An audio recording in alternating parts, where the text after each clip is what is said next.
Oh my God, Bob. I just did a sweat sodium test on a male runner a few weeks ago, ultra runner, and Yeah. he booked the test because he was cramping, having a lot of calf cramps and things Mm. in his training and so on. Anyways, I was like, oh, I bet he's going to be one of those sweaty, salty, high sodiums, all that, like in his Yeah. sweat test result. And honestly, there was nothing impressive at all with his sweat sodium test. Oh, Like he's just an average sweater. yeah. So he ended up doing a sweat rate average, and then his sweat sodium result was like middle of the road, no light Oh, bulbs here, and he's doing okay with drinking. And then I learned more about him, and like he's kind of a newer runner, okay. and Okay. early in his training season. Mm-hmm. Mm-hmm. And I mean, I don't always ask about like shoes and your training schedule and everything, but also not doing any strength training, kind of like the shoe hopper. Like, I'm not Yep. sure which height of shoe. Anyways, I don't think it had much to do with his hydration. It ended up being all these other things. Interesting. Did he ask you about bananas? The banana thing came up. He's like, I'm trying to eat more potassium. So, bananas naturally are the I thing. asked that because I have a lot of athletes coming to me too, like, yeah, I'm eating a lot of bananas, Yeah, right? Yeah. it's totally. Well, that's Um, interesting. so, oh Wait, wow. did you hit the record I button? I just noticed, Bob, I hit record. Oh my goodness. Oh, shoot. Well, Oh, hello everyone. hello. You're Hey, here. you just got a Anyways, little backstory on what we do in our normal day lives.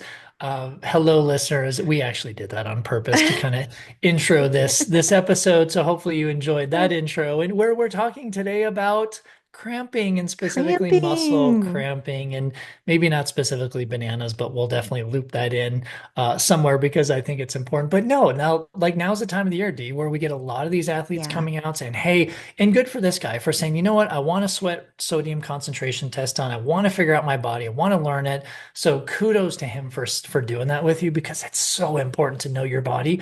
But it is interesting because now that it's warmer, at least where we are, and it is competition season, at least where we are. A lot of athletes are like, "Hey, I've cramped in the past, muscles. yeah, Usually it's the calves, maybe quads, yeah. maybe hamstrings every so often, right?" And they're like, "Oh my God, please fix it." But this episode we're going to devote to some of the popular kind of misconceptions of muscle cramping, Yeah. right? I kind of feel like you want to start this one, D. Well, the gentleman we were just describing, this was a true story. I think it is helpful to do the sweat sodium testing to either validate your hydration electrolyte strategy and, take that out of the picture. Mhm. If you are experiencing cramping, muscle cramping in particular. So, not to discount the utility and validity of that test.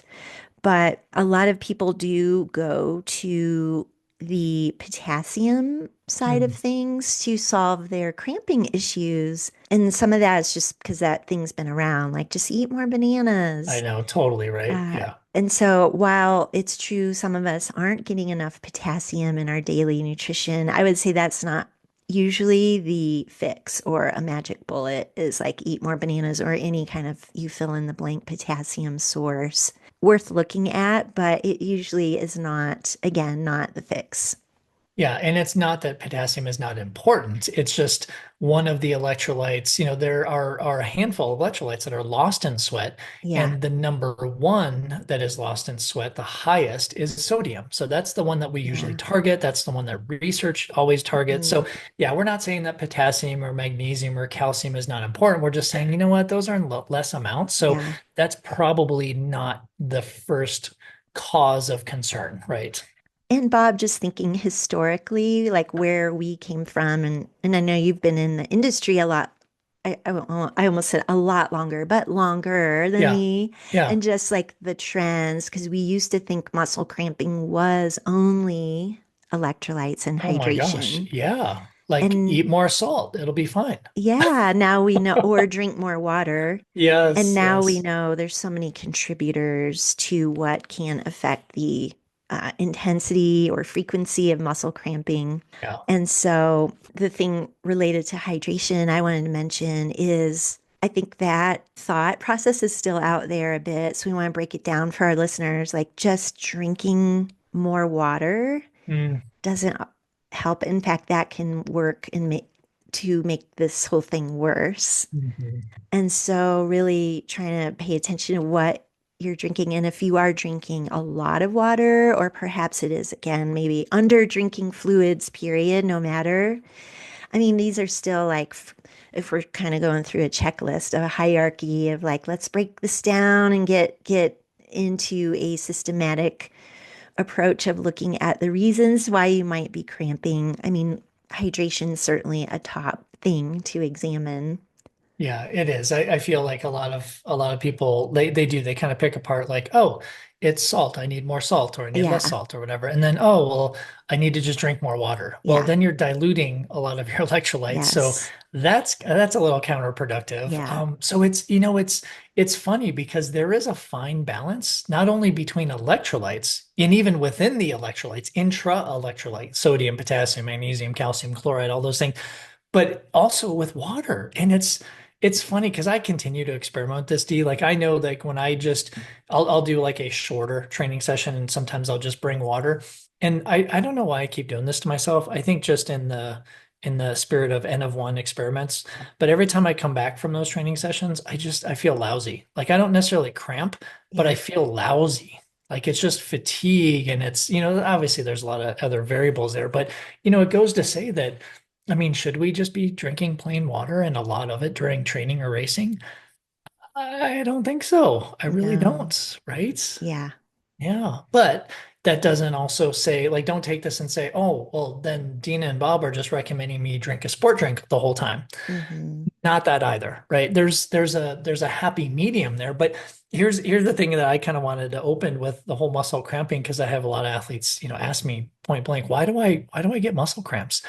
And I love the answer that I give them because it is 100% true. Are we ready for this? Okay, I'm ready for it. Here's my answer, and it's extremely scientific. Ready? Put on Okay. your science hat. My answer is I don't know. In fact, nobody does, but we have hints because it is We have so hints. muscle cramping is so multifactorial. It's not one thing, or it's Yeah. not two things like it used to be. Remember, like you just said, hydration and electrolytes, that's what it used to be. That's what we thought. But now there's another player, and you alluded to this a little bit in your opening story. Well, are you thinking of training status or fitness status? Because Hmm. then there's the fatigue, muscle fatigue. So these are That's a kind of good point. two. They kind of go hand in hand, but I see where you're going with these. There's kind of Okay. two of them. Yeah. So let's Yeah. let's just talk about neuromuscular fatigue, which is related to fitness because if you're not training appropriately, you're going to have more neuromuscular fatigue, right? Mm-hmm. Yeah. But here's what we're talking about. For example, I'm going to do a race and it's hilly, but I train on zero hills, all flat the entire time. And then I Yes. get to the race, and maybe my nutrition is spot on for what it was in training. Like nothing ever happened, and my nutrition's good, everything's good. But then I get to the race on the hills, and all of a sudden my calves are cramping, my quads are cramping. I'm like, what the heck? I'm doing everything exactly the way I was in training, except you're not, right? Oh my gosh, Bob, this happened to me in my Leadville 100. Oh, yeah, I had trained so hard for that race yeah, at mile 22, whatever, coming down power line yeah. early Oh, that's in the on the race. worst. And Yes. I had trained almost 100% on trails, some hills. Yes, I had been Hmm. in Leadville into training, but the point is, I hadn't trained to do this long uphill, which it wasn't that long, but the longish, kind of steep-ish It's descent. long And when you're on then it. Yeah. it's really not that long, I guess. But then it pops out on the road. Yes. And it was not a long road section. To the And this fish was not, hatchery. I mean, this Yep. happened within 22 miles or Yep. something. And Yep. my calf seized like I had never had it seized before. And I was like, what the heck? This is Yeah. not hydration. Yeah, I'm yeah, only a few hours into this race. right, This is not heat stress. It was oh, 44 degrees or whatever, and right. so this is legit. The training terrain that we can simulate or not can Yeah. definitely play a role. I just personally relate to this so much So that I'm it's your story is really interesting because because to me, it wasn't at mile 80 or 90 where we might have a little more neuromuscular fatigue because we just don't do that much training. And I mean, with your example with a 100 miler, you're not going to do yeah, 100 miles in training, right? no. That's really interesting. It happened early on because initially, at least back in the days, check, people would say, "Oh, I'm cramping. It's mile 22. Give me some salt capsules. Give me some more water," right? And it should try to take care of it, Yeah. but that's probably counterintuitive. But, it all goes back to you have to prepare the body physiologically for the stressors that you will be engaged in. Hmm. And even in the course, like I feel for people, not only, obviously we're in Colorado, I feel for people coming up here to do Leadville from an altitude perspective. But if they're flatlanders, the first thing I say is either you find some type of hills or you get like treadmill is going to be your friend because if you do not train, not 100% of the time, but a majority of the time on the course or the terrain incline that you Yeah. will be seeing, your body will cramp. It will. It's just like that is one of the multifactorial reasons for muscle cramping. That fatigue component. Do you think strength training also is a huge factor here? Oh Did my I just gosh. lead the question a little bit? You totally led the question. But listen, if you're doing anything with hills, I don't care if you live in Leadville, I don't care where you live. You need strength training. And I'm sorry, and please argue with me. I'd love for you to go over to our Patreon account, patreon.com/ISN podcast to argue with me in our community, like a friendly argument. But listen, you can't just build strength by running hills. That builds specific running strength for hills, Yeah. but it doesn't build specific muscular strength for even like what comes after an uphill, Dina? Well, usually there's a down. Usually there's a down, Yep. right? And you're not training for that eccentrically during running because who bombs downhills? Well, I mean, I used to, but I was like in my 20s. Now I just don't do that. That's dumb, right? But my point is like strength training, you can train eccentrically, you can train concentrically, you can train your muscles to handle the demands of the courses, the ups, the downs, the Yeah. flats, whatever, right? So Yeah. yaps, everybody, I mean, even basic step ups. I mean, get some stairs or something or whatever, right? Totally. It doesn't have Totally. to be in a gym necessarily. Yeah. You know what? I was just thinking of something else, Bob, to mention and wondered if you had seen this. Those that have some cramping occasionally or frequently. For those, okay, and I've seen this more when I've done my sweat sodium testing and learning more about the person daily nutrition wise. They're not adding salt. They eat whole foods, no processed, nothing that's salty. And then they're, sweating a lot in their training. They happen to be a heavy sweater and or that salty sweater. And it's like their daily intake of sodium probably could use a little notch up. So I don't know if you've seen that. I have tried to find some research to support this and only found like hints of it. So nothing like a peer-reviewed double-blind study or anything. Yeah. But this seems to be anecdotally one of those real life things I've seen. Like, let's add some salt to your everyday, and we seem to find some relief there. Yeah, And it it's kind of makes sense. But it does make total sense, and I agree. The research isn't there, but what we do is most not mostly anecdotal, but we're never just spilling the research onto our athletes we work with, right? We hmm have to kind of massage it and use the research into real life, like we kind of stand for. But I agree. I've seen that pattern. It's definitely not 100% of people who, and usually if someone's following like a really unprocessed nutrition plan and lots of fruits and veggies and whole foods and everything, yeah, they are going to have lower sodium yeah. intake. So it does help. There are so many, it depends, right? It depends on hmm their sweat rate, sweat sodium concentration, but it also depends on their training duration, right? If you're going to just train an hour a day, even 7 days a week, I mean, yeah, probably don't need it, right? But if you're going to go to some extremes and train for more than 3, 4, 5, 6 hours a day, kind of a thing, that's where that starts getting my attention a little bit more and saying, yeah, maybe we do need to use some salt or pink Himalayan salt or kosher salt, like whatever salt you want to use to try to, positively affect the body's response because we know salt is necessary for muscle tissue, right? And for muscle Hmm. functioning. So it could literally, wouldn't this be great most of the time, is it could be easy as saying, oh yeah, add a little bit of salt to your nutrition plan. Like Yeah. that'd be great if it were that easy. It's usually just not that easy. I know. I thought of one other thing. The issue, like, is this a low glycogen storage Mm, question? Inadequate carbohydrates, hmm. perhaps that's contributing.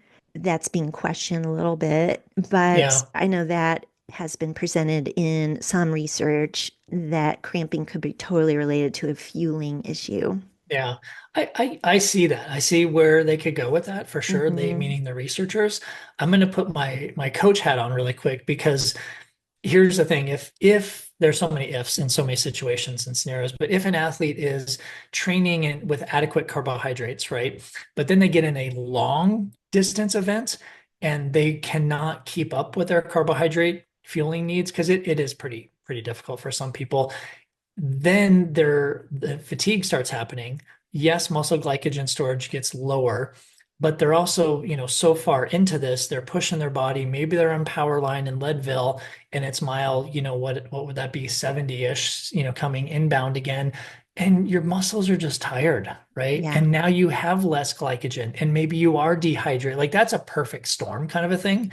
But I don't think it would happen necessarily if we're not talking about longer endurance events. Like even for, Yeah. like you read the research for low carb, high fat athletes who are following a low carb, high fat diet, and they're still able to do things, at a not a super high intensity, but those are Hmm. those are the athletes who are doing longer distances at low to moderate intensities versus shorter distance at higher intensities, if that makes Yes, sense. So usually that's totally. not a glycogen issue, it's just more Yeah. of an intensity and duration issue. Yeah. Yeah. But Agree. it does, like, it kind of circles back in the whole fueling thing, doesn't it? Like Hmm.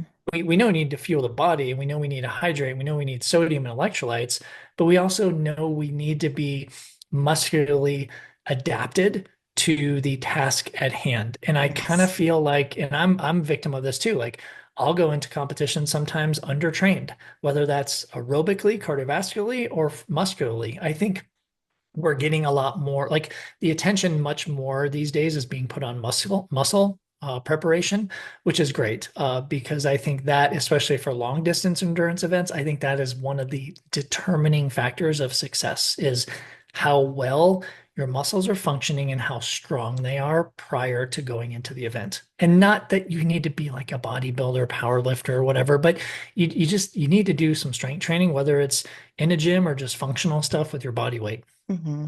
I kind of feel if you were to ask me between the three things we've talked about, hydration, electrolytes, which is kind of sodium, which is what we're pointing towards, and just muscular adaptation or training, if you were to ask me to prioritize those, it might be tough, but even like add a percentage to them, I don't think I would be like a 33, 33, 33, right? I really don't. Yeah. I think I would probably put more like 50, 55 more on the muscle training right now.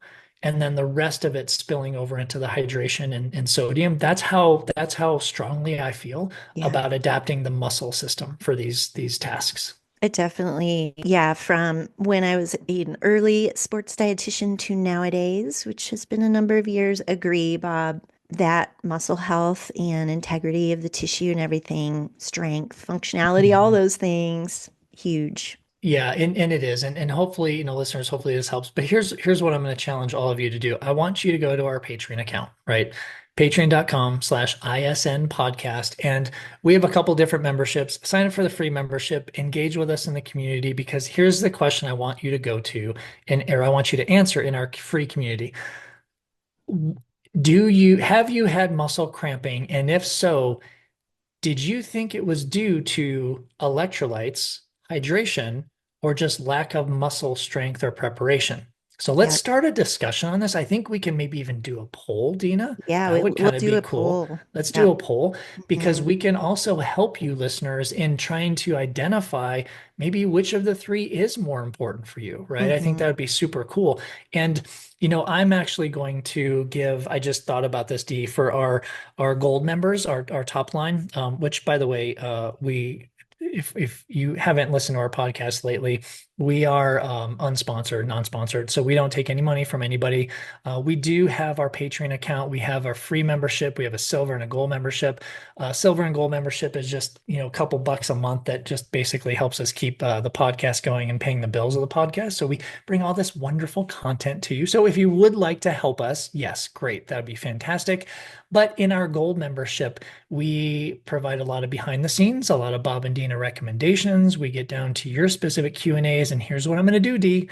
I'm going to put in at least one thing, maybe we'll call it a product in our gold membership that I recommend some athletes use from a to help the neuromuscular, not the strength training, right? But the Okay. neuromuscular effect of muscle cramping. So I'm going to put it in there as kind of my Bob's secret weapon kind of a thing. Okay. So all of our gold members can kind of see what that is. And, unfortunately, if they do have muscle cramping, maybe they can try this out. Yeah. Sounds good, Bob. Awesome. All right. I think we have covered what we wanted to cover today for this conversation. And I agree. so, okay, Yeah. great. Here's here's here's to no muscle cramping. But listen, it happens to the best of us. I mean, you just mentioned your story. I love that Oh, I story, by the way. know. I don't love that it happened to you, but I love that No, it did because you can share that, right? totally. Speak to it. And I'm going to go do my strength training now, Bob. So that is Sweet. exciting. Love it. Love it. Anyways, listeners, thank you so much for tuning into this episode. And we can't wait to have you join us on the next one. Thanks for being a loyal listener. We'll catch you next time.